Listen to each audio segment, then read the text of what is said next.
জানি যে আমি দাবি বা যেই প্রার্থী দাঁড় করাক, মানুষ আমার সাথে আছে আলহামদুলিল্লাহ। আপনি আমার প্রোগ্রাম গুলো দেখলে আপনি বুঝতে পারবেন মানুষের সারা ইজ ডিফারেন্ট, তো ওইটা আমার সাথে আছে।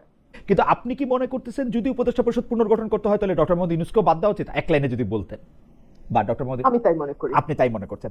আচ্ছা, এই প্রসঙ্গে একটু আপনাকে দিয়ে প্রশ্নটা শুরু করতে চাই, যে প্রশ্নটা জনাব নূরকে একটু জবাব দিতে হবে। জনাব নূর অবশ্য কথাটা একটু তুলছেন, সেটা হচ্ছে 111 সরকারের শেষটায় সেফ এক্সিট কথাটা আমরা শুনছি, কিন্তু সেই 2007-এর সেই সরকারের সময়, সেই সময় আমরা সেফ এক্সিট ফখরুদ্দিন সাহেবকে বা মইনুদ্দিন সাহেবকে, আমরা জেনারেল মইনুদ্দিন সাহেবকে আমরা নিতেও দেখেছি আসলে, বা তারা একটা এই সেফ এক্সিটের ভাবনাটা ভেবেছেন। যদিও ফখরুদ্দিন সাহেব চলে গেছিলেন, মইনুদ্দিন সাহেব আরো কিছুদিন সেনাপ্রধান ছিলেন, কিন্তু সেফ এক্সিটটা তার মাথায় ছিল এবং তিনি কিন্তু বিদেশে অবস্থান করছেন সেই চাকরি শেষ হওয়ার পর।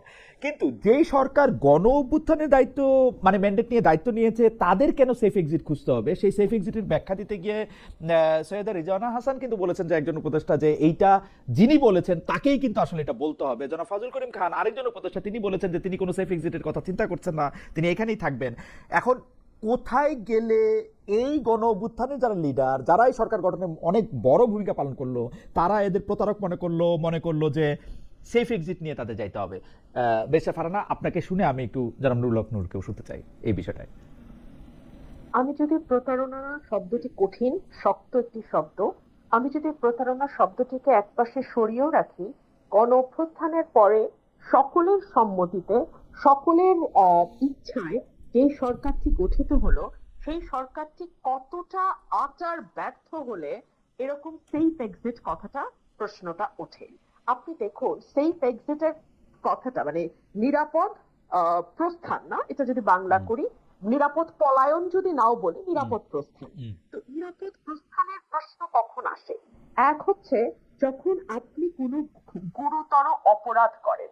এই সরকারটি কি কোনো গুরুতর অপরাধ করেছে? এই সরকারটিকে আমি দুই ভাগে ভাগ করতে চাই। এক ভাগে আছে সুশীল সমাজ বা নাগরিক সমাজের ব্যক্তিরা, আরেক ভাগে আছে গণ অভ্যুত্থানের কিছু পরিচিত মুখ। গণ অভ্যুত্থানের দুজন পরিচিত মুখ, নাহিদ ইসলাম যেহেতু সরে এসছেন, দুজন পরিচিত মুখ এখনো আছেন। তার একজন হচ্ছেন মাহফুজ আলম, আরেকজন হচ্ছেন সরি আমার নামটা এই মুহূর্তে মনে পড়ছে না, আরেকজন যিনি কুমিল্লার, আসিফ মাহমুদ সজীব ভুঁইয়া। আসিফ মাহমুদ সজীব ভুঁইয়া। জি। আমি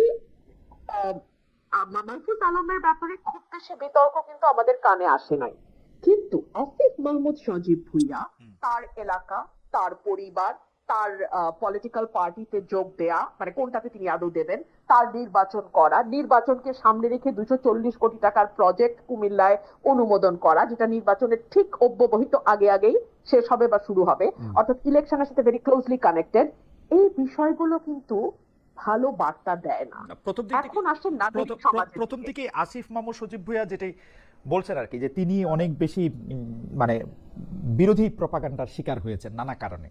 যাই হোক, সেটাকেও যদি আমরা আলাদা করে রাখি, যে মানে তাকে যেহেতু দায়িত্ব দেওয়া হয়েছে, যেমন বিএনপির পক্ষ থেকে তার বিরুদ্ধে যেটা সবচেয়ে বেশি বলা হয়েছে যে ওই দক্ষিণ ঢাকার মেয়র হিসেবে তিনি ইশাককে বসতে দেন নাই, এবং এটা সম্পূর্ণ তারই সিদ্ধান্ত।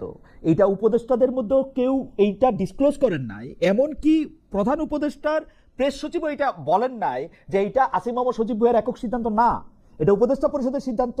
যেখানে উপদেষ্টা পরিষদ তার ঘাড়ে বন্দুক রেখে মানে তাকে আসলে মানে আমি এটাতে খুবই বিস্মিত হয়েছি যে এটা আসিফ মাহমুদ সজীব ভুঁইয়াকে ঠেলে দেওয়া হয়েছে। বলে নাই যে এটা আসিফের সিদ্ধান্ত না। এর বাইরেও আপনি দেখেন আসিফ একটি গণমাধ্যমের দিকে আঙ্গুল তুলছে যে সেই গণমাধ্যমটি ইশরাকের প্রভাব দ্বারা প্রভাবিত, কিন্তু সেই গণমাধ্যম যে রিপোর্ট গুলো করেছে সেটা তো একটা প্রপার ইনভেস্টিগেশন হতে পারতো, তাই না?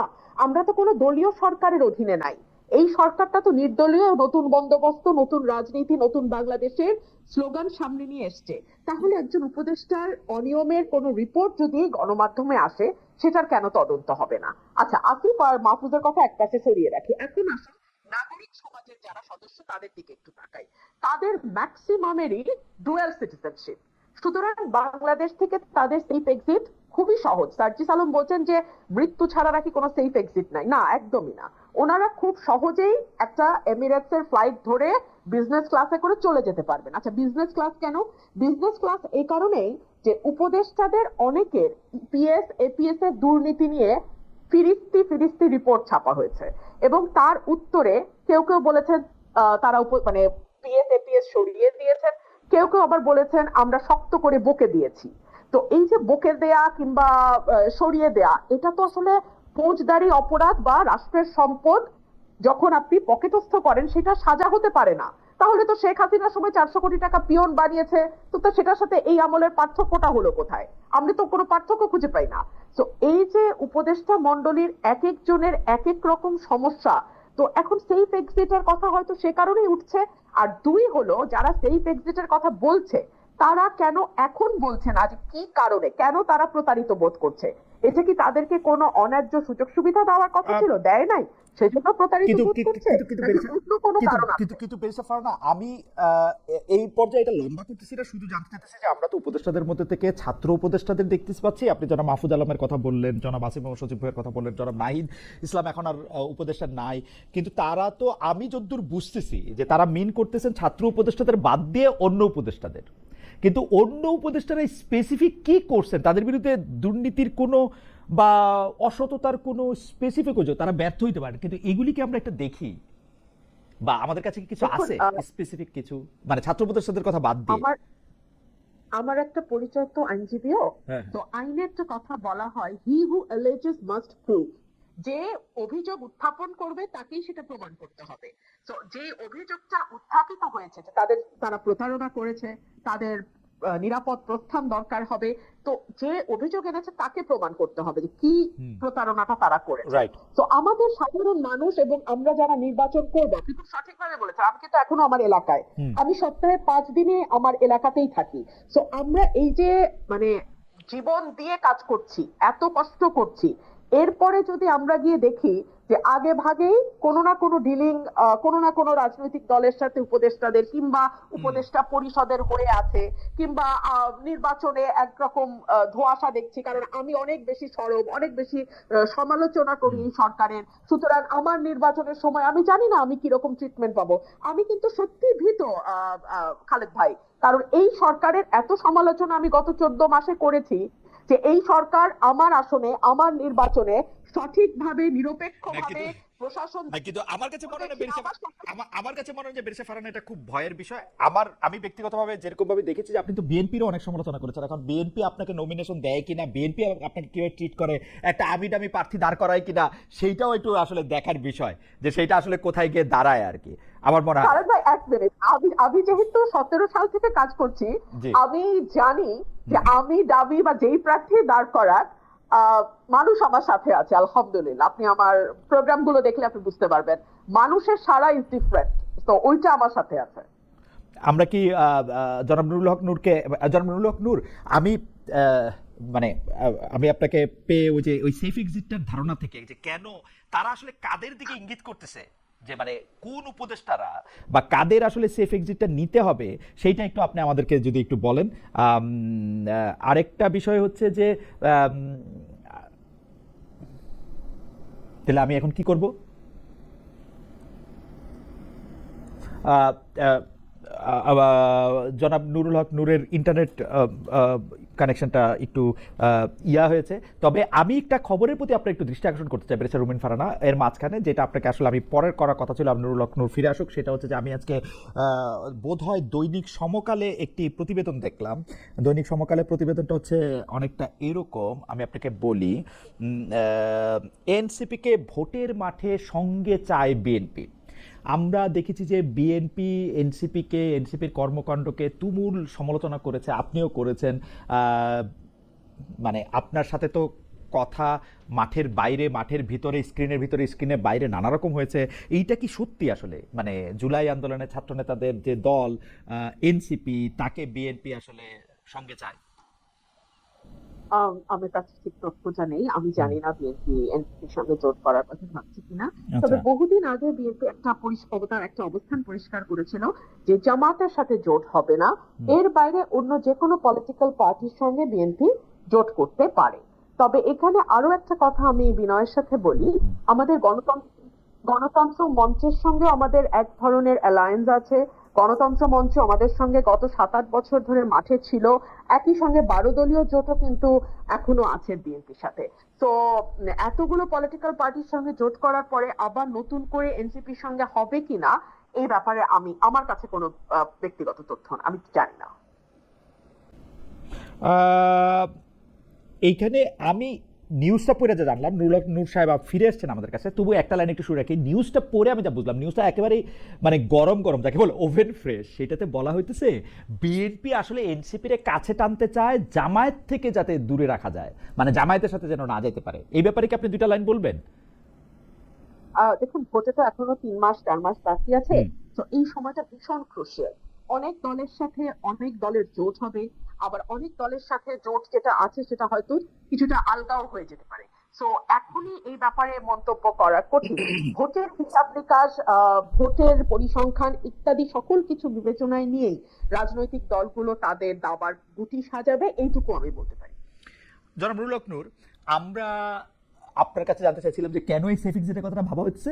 এদিকে আমাদের একজন দর্শকের মন্তব্য আমার একটু চোখে পড়তেছে, উনি বারবারই মন্তব্য করতেছেন যে হোয়াট এ গেস্ট চয়েস। একজন হচ্ছে বিএনপি, আরেকজন হচ্ছে বিএনপির খুব প্রিয় বা পালিত বা ওরকম কি জানি একটা শব্দ, আমি আবার ওইটা খুঁজে পাচ্ছি না লাইনটা, যে জনাব নুরুল হক নূর, আপনারা কি আসলে বিএনপির সাথে খুব বেশি, মানে আমার এটা জানা ছিল না, কিন্তু মানে আপনি এখন বিএনপির খুব ঘনিষ্ঠ কিনা এটাও আপনি একটু একটু বলবেন, মানে বিএনপির বিএনপির মানে বি টিম কিনা, বি টিম বা এ এখন আরেকটু ক্লোজ টিম। প্রথম হচ্ছে যে আমাদের ধরেন 18 থেকে 20 কোটি মানুষের মধ্যে অন্তত প্রায় 10 কোটির উপরে মানুষ ইন্টারনেট ব্যবহার করে বা সোশ্যাল মিডিয়াতেও আছে। সেইখানে আওয়ামী লীগ, বিএনপি বিভিন্ন দলের সাপোর্টার আছে।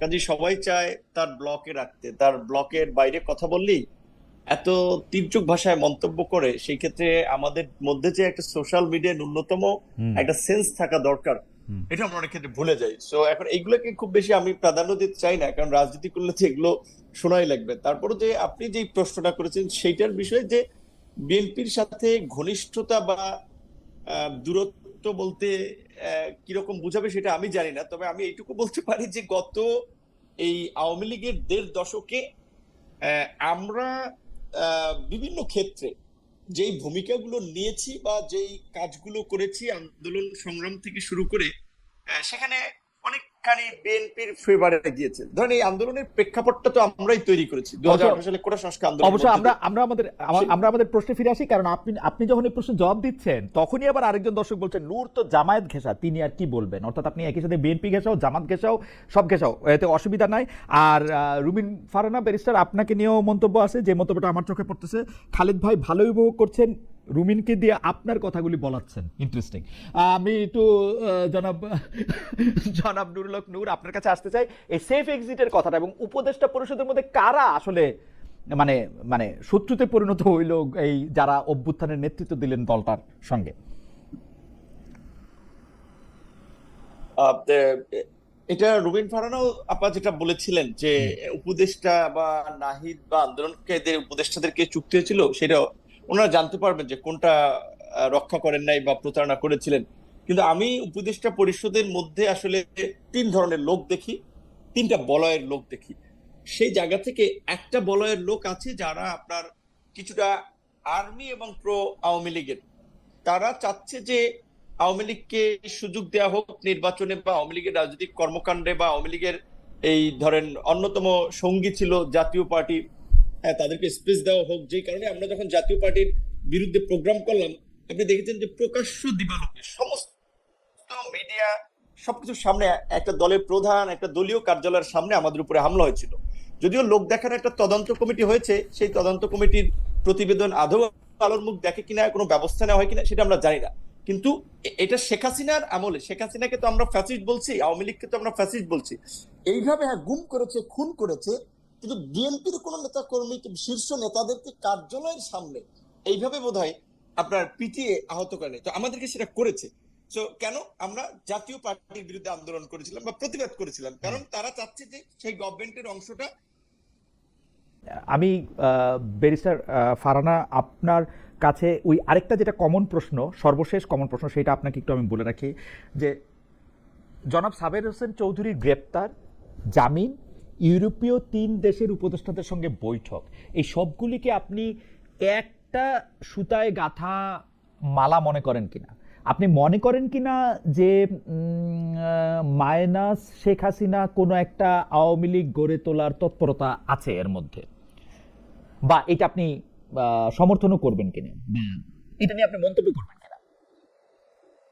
আহ, একটা মন্তব্য তো আছে। হুম। আমরা লক্ষ্য করেছি ওনার বাসায় গেছেন এবং কোনোভাবে যাতে খবরটি বাইরে না যায় সেটার একটা চেষ্টা ছিল, অর্থাৎ মিটিংটি গোপনীয় সে ব্যাপারে কোনো সন্দেহ নাই।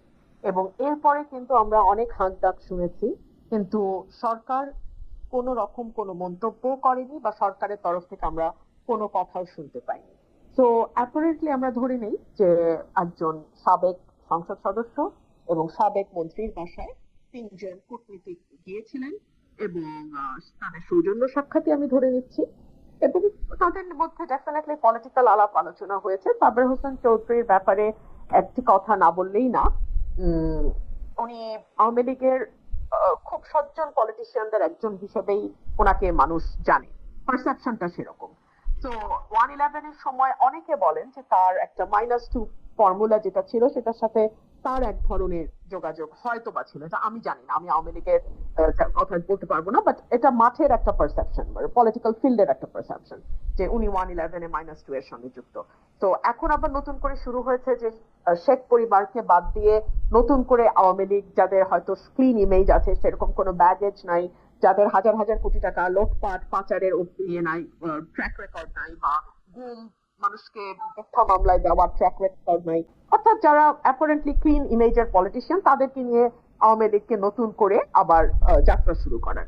তো সেখানে জনাব সাবের হোসেন চৌধুরীর বাসায় এই মিটিংটা আপনি বিচ্ছিন্ন ভাবে ধরতে ধরার কোনো উপায় নাই, এটা একই সূত্রেই আসলে গাথা হিসেবেই আমার মনে হয়।